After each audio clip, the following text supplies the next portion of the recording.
Now, businesses across Gauteng have expressed some concerns about the steep municipal tariff increases that kicked off on the 1st of July. Consumers are now expected to pay 12% more for electricity.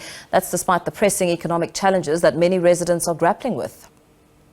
Several municipalities have increased tariffs. Gauteng municipalities are the hardest hit by the electricity costs imposed by energy regulator NERSA. Small businesses that run on high electricity and water demands say they will have to hike their prices and perhaps shed jobs to keep their doors open.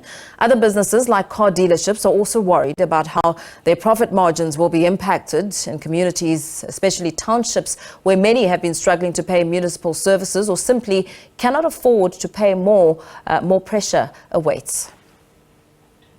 Let's bring in Chris Yelland of the organisation Undoing Tax Abuse Energy Advisor, who joins us for a discussion. Very good evening to you, Chris. Thank you so much for your time. Of course, big businesses are really just talking about the kind of impact this will have on an already fragile economy with a high unemployment rate. What do you make of this increase? Well, it's approximately a 12.5% increase across the board. But in the city of Johannesburg, in addition to the 12.5% increase on the energy charge, poor customers, indigent customers that are not on the indigent register, that's the majority of indigent registers, and the majority of poor people, in fact, all those that are on prepayment electricity meters, will, in addition to the 12.5% energy increase, will be slapped with a 200 Rand a month service fee.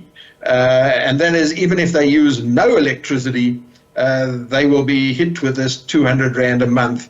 And this has an extremely severe impact on the poor. So, for example, a poor client, customer, spending 500 Rand last month, this month they will get half the amount of electricity for the same 500 Rand.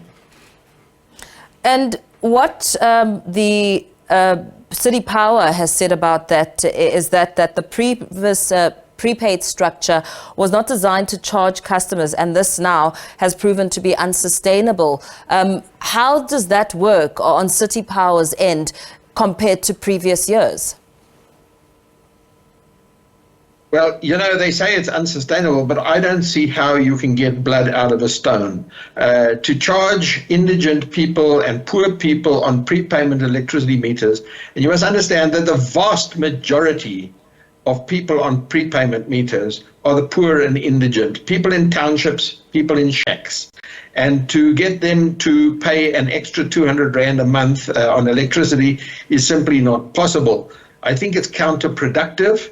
And I think it's going to cause very, very deep dissatisfaction and anger amongst poor people when they realize that for 500 Rand this month, they're going to get half the amount of electricity that they did for the same amount last month.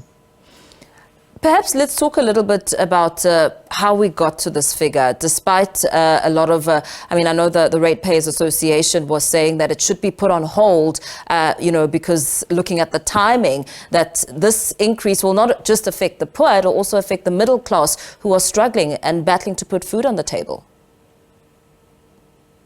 Well, you must understand the majority of the middle income households and upper income households are not on prepayment meters.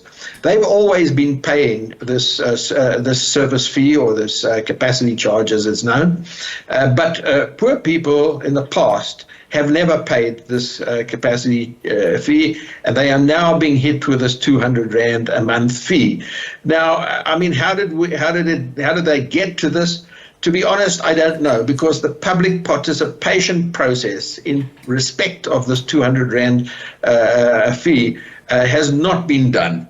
And it's really amazing that this can be slapped on the poor in this way. And as I say, I think it's going to have a very serious impact on the poor and will result in a lot of anger amongst the poor.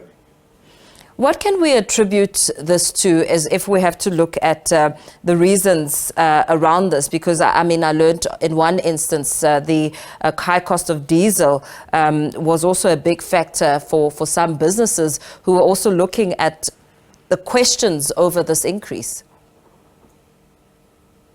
Yeah, look, the price increase of 12.5%, according to Eskom, is not enough.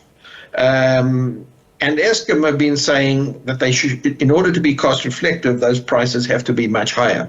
The reality is the question of affordability comes in, and people just cannot pay much more. In fact, many businesses are complaining that they cannot pay the 12.5% increase. The Eskom believe to be cost reflective, they need another 30%, an additional 30%. And in fact, that is what they're going to be asking for next year from the regulator. Fortunately, the regulator has never in the past given Eskom what it wants. But if such an increase was granted to municipalities, that same increase granted to Eskom, that same increase would be applied to municipalities, who would then add 30% onto their tariffs for the energy component.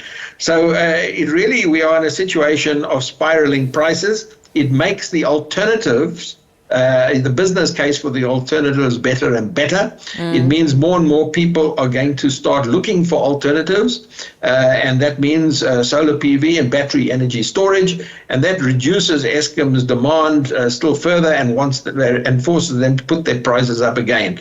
We're in what is known as a utility death spiral, where rising prices result in decreasing demand, and decreasing demand causes the utility to put up its prices to recover its fixed costs. And really, this is a spiral that they have to break out of.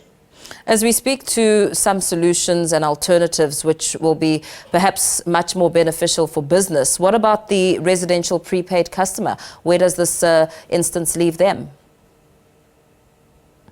You know, they're between a rock and a hard place, because the indigent households and the poor, those that are on, the majority of those that are on prepayment meters, literally cannot afford, solar PV and battery energy storage. Is really the middle class and the upper income households that can afford these alternative solutions. So although, electricity may be very expensive, the capital, for indigent and poor households, the capital costs of installing, alternative energy sources is generally beyond beyond their resources, and so they're in between a rock and a hard place. That's why one needs to protect the poor, subsidize the poor from these price increases.